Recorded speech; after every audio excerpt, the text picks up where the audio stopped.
அனைவருக்கும் வணக்கம். Auto trend channel நான் தினேஷ்குமார். இன்னைக்கு ஒரு சூப்பரான வண்டி கொண்டு வந்திருக்காங்க. நான் எதிர்பார்த்த பிராண்ட்லேருந்து எதிர்பார்த்த வண்டி. நான் மோஸ்ட்டாக ஈவி தான் இப்போ மோஸ்ட்டாக வீடியோஸ் போட்டுட்ருக்கேன். அதில் ஒரு நல்ல ட்ரஸ்டடான பிராண்டில் ஒரு ஈவி வெஹிக்கிள் கொண்டு வந்தாங்க. நான் ரிவ்யூ நான் தான் போடுவேன் அப்படின்னு சொல்லி நம்ம கோயம்புத்தூரில் இந்த வண்டி எடுத்துகிட்டு வந்திருக்கேன். இது என்ன வண்டின்னு பார்த்தீங்கன்னா ஹோண்டா QC1. ஹோண்டாவில் எலக்ட்ரிக் வெஹிக்கிள் வந்தாச்சுங்க. இந்த வண்டி இன்றைக்கி யாருக்கு நமக்கு ரிவ்யூ கொடுத்துருக்காங்கன்னு பார்த்தீங்கன்னா சூரியபாலா ஹோண்டா, ராமநாதபுரம், கோயம்புத்தூர். அவங்க இன்றைக்கி கொடுத்துருக்காங்க. அவங்களுக்கு நன்றி. அதே மாதிரி சப்ஸ்கிரைப் ஆகிய உங்களுக்கும் நன்றி. சரி, இந்த வண்டியோட விலை என்ன, வண்டியில் என்னென்னலாம் பாசிட்டிவ் அண்ட் நெகட்டிவ்னு சொல்லி ஃபுல்லாக பார்க்க போகிறோம். வாங்க வீடியோக்குள்ளே போகலாம்.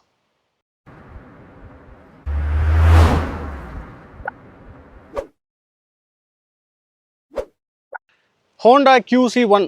ஃபஸ்ட்டு விஷயம், நம்ம மக்களில் கேட்குற ஒரே விஷயம்னா வண்டியோட விலை என்ன, அதுக்கப்புறம் தான் அந்த விலைக்கு தகுந்தது இருக்கா அப்படின்னு பார்ப்போம். ஸோ இந்த வண்டியோட விலை ஓப்பனாக சொல்லிடுன்னு எடுத்தோடனே 1,04,000 ரூபாய் ஆன் ரோட்டில் வருதுங்க கோயம்புத்தூரில். ஸோ எல்லா பக்கமும் அந்த 1,00,000 சம்திங்கில் தான் இருக்கும். 1,00,000 ரூபாய்க்கு இந்த வண்டியில் என்னென்னலாம் கொடுத்துருக்காங்க அப்படின்னு அந்த வீடியோவில் பார்க்க போகிறோம். ஸோ ஆட்டோமொபைல் கண்டென்ட்டுக்கு எல்லாம் மறக்காம சப்ஸ்கிரைப் பண்ணிட்டு பாருங்கள் மக்களே. நிறைய பேர் சப்ஸ்கிரைப் பண்ணாமல் பார்க்குறீங்க. பண்ணிங்கன்னா எங்களுக்கு சப்போர்ட்டாக இருக்கும். ஃபஸ்ட்டு விஷயம், இந்த வண்டியோட டிசைன் நீங்கள் ஓவராலாக பார்க்கலாம். ஸ்போர்ட்டியரான டிசைன்னு சொல்ல முடியாது. ஒரு நீட்டாக ஒரு கிளாசிக்கான டிசைன், ஒரு ஃபேமிலிக்கு எல்லா ஏஜ் கேட்டகரியிலும் ஓட்டுற மாதிரி தாங்க இருக்குது. யங்ஸ்டரும் எடுத்து ஓட்டலாம். அதே சமயத்தில் மிடில் ஏஜ் கொஞ்சம் அதுக்கு மேலே இருக்கிறவங்க, வயசானவங்க வரைக்குமே டிசைன் ஒரு நியூட்ரலாக கொடுக்கணுங்கிறதுக்காக எங்கேயுமே ரொம்ப ஸ்போர்ட்டியராக அக்ரெசிவாலாம் இல்லாமல் ஒரு சாஃப்ட் அண்ட் க்ளீனாக கொடுத்துருக்காங்க. நீங்கள் பார்க்கலாம், ஒரு ப்ளைனான ஃப்ரண்ட் கொடுத்துருக்காங்க. அதே சமயத்தில் மக்காடும் பார்க்கலாம். ஸோ வண்டி ஃபுல் அண்ட் ஃபுல் பார்த்தீங்கன்னா பிளாஸ்டிக் பில்ட் தாங்க. இப்போ ஹோண்டா ஆக்டிவாலாம் பார்த்தீங்கன்னா பின்னாடிலாம் கொஞ்சம் மெட்டல் கொடுப்பாங்க. பட் இதில் எங்கேயுமே மெட்டலுங்கிற ஒரு இதே கிடையாது. ஏன்னா அது நம்ம ஒரு ஈவி வெஹிக்கிள், ஏன்னா நிறைய சர்க்கியூட் இருக்கும், உள்ள பேட்டரி இருக்கும். ஸோ எலக்ட்ரானிக்குங்கிறங்காட்டி பிளாஸ்டிக்லேயே இது பில்ட் பண்ணியிருக்காங்க. ஸோ பில்டு குவாலிட்டி எப்படி இருக்குன்னு பார்த்துடலாங்களா?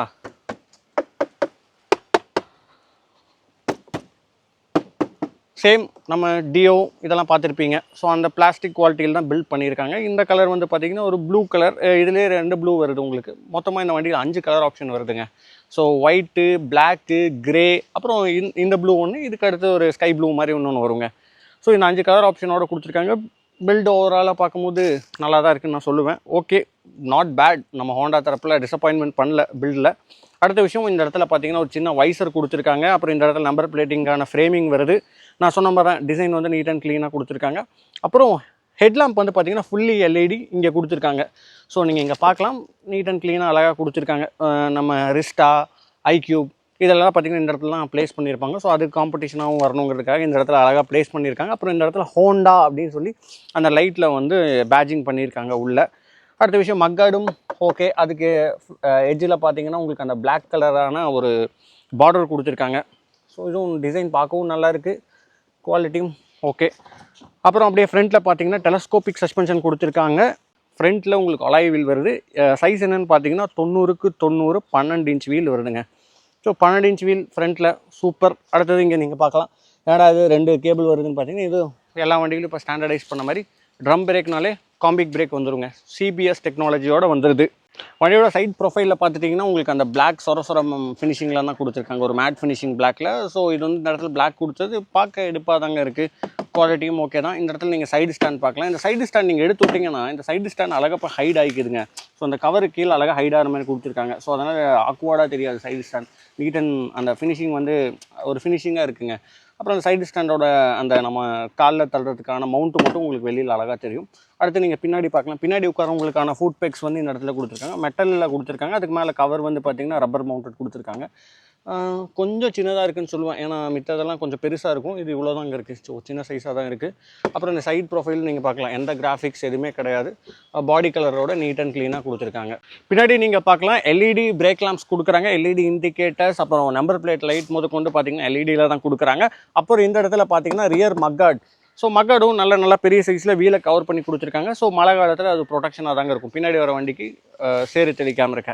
அடுத்த விஷயம், நீங்கள் பின்னாடி வீல் சைஸ்ன்னு பார்த்தீங்கன்னா 90க்கு 100 10 இன்ச் கொடுக்குறாங்க. முன்னாடி வீலை விட இது கம்மி தாங்க. முன்னாடி 12 இன்ச், பின்னாடி பார்த்தீங்கன்னா 10 இன்ச் தான் கொடுக்குறாங்க.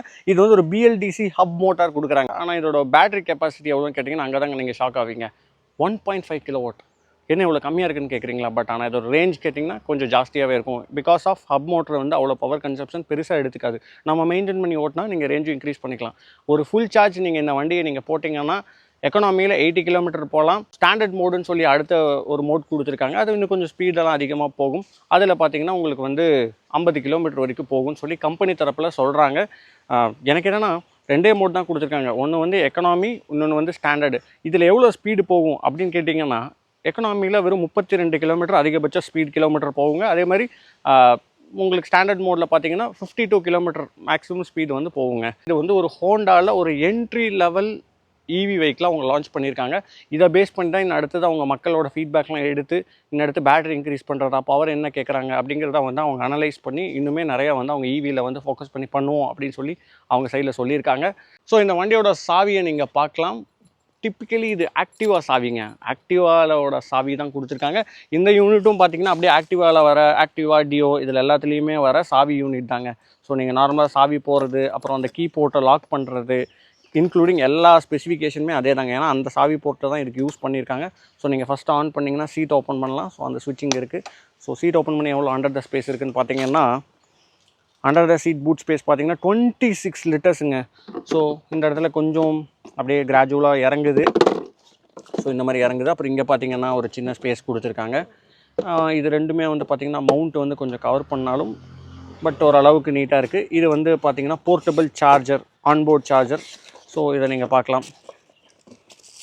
ஸோ நார்மலாக சார்ஜர் இந்த பின்னை வந்து நீங்கள் வந்து பார்த்துருக்கலாம். எதில் பார்த்துருப்பீங்கன்னா டிவிஎஸ் ஐக்யூபில் வர அதே பின்னு தாங்க. ஸோ டிவிஎஸ் ஐக்யூப் யூஸ் பண்ணுறவங்க மட்டும் கொஞ்சம் யூனிக்காக பின் வச்சுட்டு கொஞ்சம் பயந்துட்டு இருந்தாங்க. ஸோ ஹோண்டாவும் அதே பின் கொடுத்துட்டாங்க.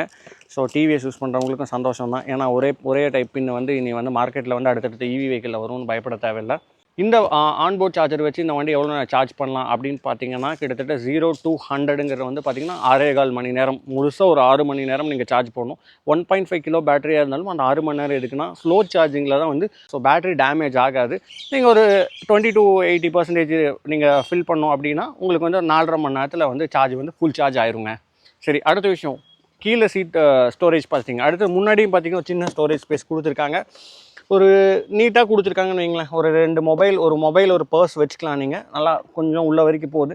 அப்புறம் இந்த இடத்துல வந்து பார்த்திங்கன்னா USB-C போர்ட் சார்ஜர் கொடுத்துருக்காங்க. ஒரு 15 வாட்ஸ்க்கான சார்ஜர் கொடுத்துருக்காங்க. ஓரளவுக்கு கொஞ்சம் ஃபாஸ்ட்டாகவே சார்ஜ் ஏறும்னு சொல்லலாம். அதுக்கு நீட்டாக ரப்பர் மவுண்ட் ஒன்று கொடுத்துருக்காங்க. அப்புறம் இந்த இடத்துல பார்த்திங்கன்னா ஒரு சின்ன ஹூக் கொடுத்துருக்காங்க. நீங்கள் வந்து எதாவது கவர்ஸ் எதாவது தொங்க விடுற மாதிரி தான் விட்டுக்கலாம். அப்புறம் இந்த இடத்துல ஒரு சார்ஜிங் போர்ட் கொடுத்துருக்காங்க. ஸோ இதை நீங்கள் ப்ரெஸ் பண்ணிங்கன்னா ஓப்பன் ஆகும். அப்புறம் இந்த வண்டியில் ஏறி உட்காந்து பார்க்கலாம். ஏறி உட்காந்துட்டேன்.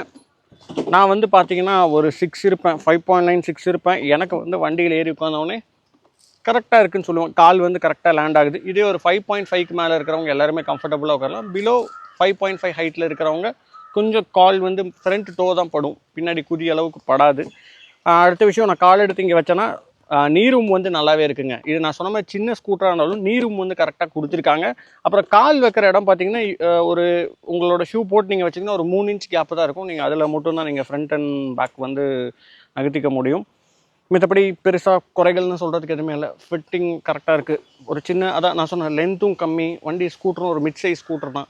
ஸோ மிட் சைஸ் ஸ்கூட்டருங்கும் போது கொஞ்சம் இந்த பெரிய ஸ்கூட்டர் அளவுக்கு இருக்காது, கொஞ்சம் குட்டி ஸ்கூட்டர் மாதிரி தான் இருக்கும். நீட் அண்ட் க்ளீனாக இருக்குது. ஸோ வண்டி ஆன் பண்ணிட்டேன். நீங்கள் பார்க்கலாம் எல்சிடி டிஸ்பிளே கொடுத்துருக்காங்க. இந்த எல்சிடி டிஸ்பிளேல என்னென்னலாம் பார்க்கலான்னு பார்த்தீங்கன்னா speedometer, trip A, trip B, அப்புறம் ஓடோமீட்டர். ஸோ இதெல்லாம் நீங்கள் பார்த்துக்கலாம். அப்புறம் பேசிக் இன்ஃபர்மேஷன் உங்களுக்கு ஹை பீம் இண்டிகேட்டர்ஸ், அப்புறம் பேட்டரி ஏதாவது மால் ஃபங்க்ஷன் ஆனால் ஸோ இந்த மாதிரி விஷயங்கள்லாம் நீங்கள் வந்து இந்த மீட்டரில் வந்து நீங்கள் பார்க்கலாங்க. இது கலரும் பார்த்துட்டிங்கன்னா ஒரு பிளாக் அண்ட் ஒயிட் கான்ட்ராஸ்ட்டில் தான் கொடுத்துருக்காங்க. நைட் டைமில் நீங்கள் ஓட்டும் போது உங்களுக்கு எந்த வித ரிஃப்ளெக்ஷன்ஸும் இருக்காது. அதே சமயத்தில் இருக்கிற இன்ஃபர்மேஷன் உங்களுக்கு க்ளீனாக தெரியுங்க. அப்புறம் இந்த இடத்துல நீங்கள் பார்க்கலாம் பேட்டரி பர்சன்டேஜ்க்கான எவ்வளோ பர்சன்டேஜ் இருக்குதுன்னு இந்த இடத்துல பார்க்கலாம். அப்புறம் ஈகான் அப்படின்னா எக்கனாமி மோடுன்னு அர்த்தம். நீங்கள் இதே ஸ்டாண்டர்டுன்னு மாற்றிட்டிங்கன்னா ஸ்டாண்டர்ட்னு வரும். ஸோ ஸ்டாண்டர்ட் தான் இதில் இருக்கிற ஹையர் ஸ்பீடுக்கு போகிறதுக்கான ஒரு மோடுங்க. அப்புறம் இந்த வண்டியில் இருக்கிற சுவிச்சஸ்லாம் நீங்கள் பார்க்கலாம். சுவிச்சஸ்லாம் நீங்கள் ஆக்டிவாவில் பார்த்தா, டியோவில் பார்த்தா அதே ஸ்விட்ச் குவாலிட்டி தான். இந்த இடத்துல நீங்கள் வந்து பார்க்கலாம் மோட் மாற்றுறதுக்கான சுவிட்ச். இங்கே ஸ்டாண்டர்டு, ஈக்கோனோனா எக்கனாமி. அப்புறம் அதே வந்து நீங்கள் செல்ஃப் ஸ்டார்ட் மாதிரி ஆன் பண்ணலாம். வண்டி சாவி ஆன் பண்ணி வண்டி வந்து ஆன் ஆகாது. நீங்கள் வந்து ப்ரெஸ் பண்ணி இதை ப்ரெஸ் பண்ணிங்கன்னா தான் ஆன் ஆகும். ஸோ இந்த ஒரு சுவிட்ச் மட்டும் தான் அந்த ரைட் சைடில் நீங்கள் பார்க்கலாம். லெஃப்ட் சைடில் ஹை பீம், லோ பீம், அப்புறம் பாஸ் லேம்புக்கான சுவிச்சஸ், அப்புறம் இண்டிகேட்டர் சுவிச்சஸ், அப்புறம் ஹார்ன் சுவிச்சஸ். ஒரு சிங்கிள் டோன் ஹார்ன் கொடுத்துருக்காங்க. நீட்டாக இருக்குதுன்னு சொல்லுவாங்க. ஓகே, ஹோண்டாவில் வர எல்லா ஸ்கூட்டர் மாதிரியே தான் இந்த சுவிச்சஸ்ஸு, இந்த பிளாஸ்டிக்கு இதெல்லாமே அதே குவாலிட்டியில் தான் இருக்குது. ஸோ இது ஒரு இவி வெஹிக்கிளுங்கிறங்காட்டி கொஞ்சம் கம்மியானு சொல்ல மாட்டேன். ஹோண்டாவில் வர அதே குவாலிட்டி நீங்கள் இதில் எக்ஸ்பெக்ட் பண்ணலாம். இந்த ஹோண்டா QC1ல இவ்வளோ விஷயங்கள் கொடுத்துருக்காங்க. பட் ப்ராக்டிக்கலாக எப்படி இருக்குது அப்படின்னா ஒரு டிரைவ் எடுத்து தான் பார்க்கணும். ஸோ நம்ம டிரைவ் எடுக்கலாம். ஸோ எல்லோரும் மறக்காம ஹெல்மெட் போட்டு விட்டுங்க. நானும் ஹெல்மெட் போட்டு தான் ஓட்டுறேன். வாங்க ஒரு டிரைவ் ரிவ்யூக்குள்ளே போகலாம். எஸ் மக்களே, இப்போ ஹோண்டா QC1 டெஸ்ட் ட்ரைவ் பண்ணி பார்க்க போகிறோம். எப்படி இருக்குன்னு பார்க்கலாம். நான் கீ ஆன் பண்ணிட்டேன். இந்த LCD டிஸ்பிளே லோட் ஆகுது. ஹாய் அப்படின்னு வருது. ஹாய் ரெடி டு கோன்னு வந்து ஒரு மாதிரி லோட் ஆச்சு. நீட் அண்ட் க்ளீனாக இருக்குங்க. இப்போ பார்த்தீங்கன்னா நல்லா உச்சி வெயில் தான், ஆனால் கிளியராக இருக்குது. ஏன்னா பிளாக் அண்ட் ஒயிட் டிஸ்பிளேங்கிறனால 90% சார்ஜ் இருக்குது. நான் ட்ரிப்பை வந்து 0 பண்ணிட்டேன் ட்ரிப்பியாவே. அப்புறம் இப்போ ஸ்டார்ட் பண்ணுறது எப்படின்னு பார்த்தீங்கன்னா புஷ் ஸ்டார்ட் அப்படின்னு இருக்குங்க பார்த்தீங்களா. அப்போ நம்ம பிரேக் பிடிச்சிட்டு இந்த இடத்துல நான் சொன்னேன் இல்லை செல்ஃப் ஸ்டார்ட் இருக்குன்னு சொல்லி. ஸோ இதை அமுத்துனீங்கன்னா ஜஸ்ட் ஆன் ஆகி இந்த இடத்துல க்ரீன் கலரில் வரும். இப்போ நான் பார்த்தீங்கன்னா எக்கனாமி மோடில் தான் வச்சுருக்கேன். ஸோ எப்படி போகுதுன்னு பார்க்கலாம். ஸோ ஃபுல்லாக முறுக்கி பிடிச்சிட்டா நாங்கள் டபுள்ஸ் இருக்கும். பிக்கப் கிராஜுவலாக தாங்க ஏறுது. ஒரு சடன் ஆக்சிலேட்டர் இல்லை, because of economy mode. So ஃபுல்லாக முறுக்கி பிடிச்சிங்கன்னா பொறுமையாக தாங்க ஏறுது. ஸ்பீட் பிரேக்கரில் ஏற்றினேன், எங்கேயும் தட்டலை. இந்த வண்டியோட கிரவுண்ட் கிளியரன்ஸ் 169 mmங்க.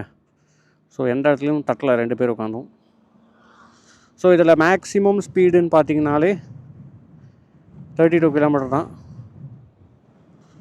ஸோ பொறுமையாக ஊருக்குள்ளே இந்த மாதிரி சிட்டிக்குள்ளே நீங்கள் மெயினாக இருக்கீங்கன்னா நீங்கள் அந்த மாதிரி இடத்துல ஓட்டிக்கலாம். ஸோ 32 km ஸ்பீட் ஆனோடனே லாக் ஆகிடுச்சு. ஸோ அடுத்து நான் இது மாற்றிக்கிறேன், ஸ்டாண்டர்ட் மாற்றிக்கிறேன். ஸோ ஸ்டாண்டர்ட் மாற்றிட்டேன்.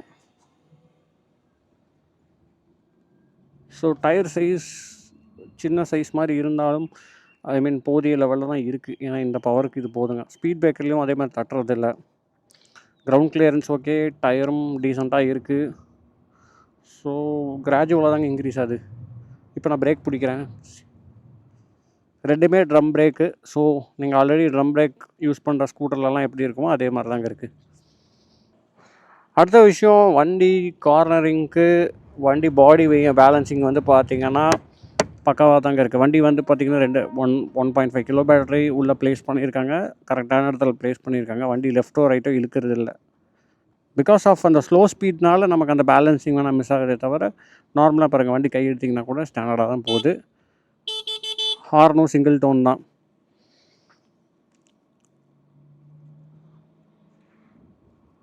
லைட்டாக மோட்டரில் சின்ன வைப்ரேஷன் மாதிரி சவுண்டு வருது. ஸோ இப்போ நான் பார்த்திங்கன்னா எக்கானாமியில் தான் ஓட்டிகிட்ருக்கேன். ஸ்பீட் பிரேக்கர் இருக்குங்களா, அப்படியே வர்றேன். சஸ்பென்ஷன் பின்னாடி டியூவல் சஸ்பென்ஷன் கொடுத்துருக்காங்க. நல்லா தான் இருக்குது.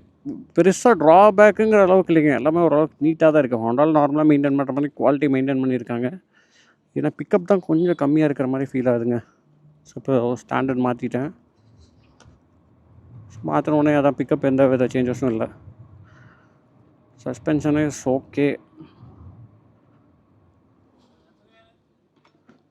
அப்படியே தான் விட்டேன். பெருசாக அந்த அளவுக்கு குழி இல்லை. ஸோ இந்த இடத்துல சின்ன ஒரு குழி இருந்துச்சு, அதிலே விட்டேன். பெருசாக தெரியல. Okay okay. பிரேக்கிங்கும் டீசெண்டாக இருக்குங்க. ட்ரம் பிரேக் எந்த அளவுக்கு பர்ஃபார்ம் பண்ணுமோ உங்களுக்கே தெரியும். அந்த அளவுக்கு தான் இருக்குது. அது சிபிஎஸ்ஸுங்கும் போதும் கூட என்ன தான் சிபிஎஸ் அப்படி இப்படின்னாலுமே கூட ஓகே, நம்ம தான் பார்த்து பிடிச்சிக்கணுங்க. சிபிஎஸ்ஸுங்கும் போது ஜஸ்ட்டு லேடிஸ்லாம் இப்போ லெஃப்ட் பிரேக் மட்டும் மோஸ்ட்டாக பிடிப்பாங்க. அவங்களுக்கு அப்படியே சப்போர்ட்டிவாக அதுவும் ஃப்ரண்ட் அப்ளை ஆகிறது.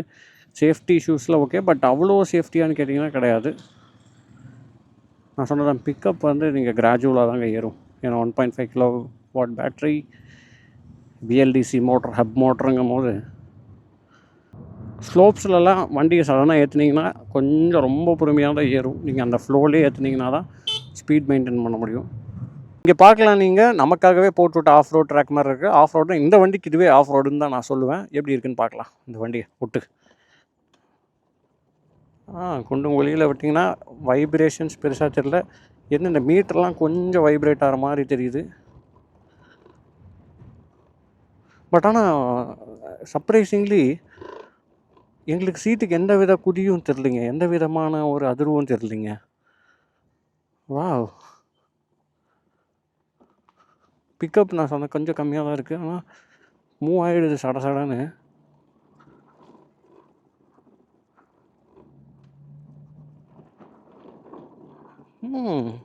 பரவாயில்லைங்க. சஸ்பென்ஷன் நல்லா தாங்க இருக்குது. அந்தளவுக்கு எங்களுக்கு பெரிய மேஜரான அந்த தூக்கி பயங்கரமாக தூக்கி போடுற மாதிரிலாம் இல்லைங்க. நல்லாவே தான் இருக்குது. ஓகேங்க, வாங்க ஒரு முடிச்சுட்டு ஒரு சம்மரி ஒன்று பார்த்துடலாம்.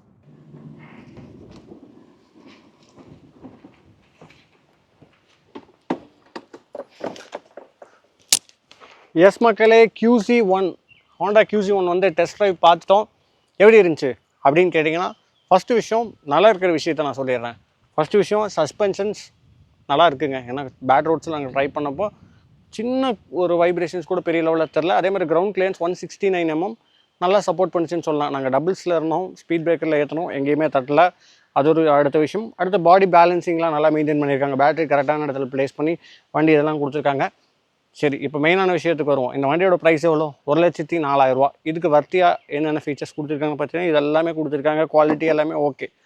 என்ன கொடுத்துருக்கலாம் அப்படின்னு நீங்கள் கேட்டிங்கன்னா, ஃபஸ்ட்டு விஷயம் வண்டியோட பிக்கப் கொஞ்சம் கம்மியாக தான் இருக்குன்னு சொல்லுவேன். நார்மலாக சிட்டிக்குள்ளே ஒரு ஸ்ட்ரீட்ஸ்குள்ளே மட்டும் ஓட்டிகிட்டு ஆஃபீஸ்க்கு போயிட்டு அப்படின்னு வர்றவங்களுக்கு நல்லாயிருக்கும். பெருசாக எந்த வித இடத்துலையும் லேக் தெரியாது. டிராஃபிக்லலாம் ஓட்டும் போதுலாம் பெருசாலாம் லேக் தெரியாது.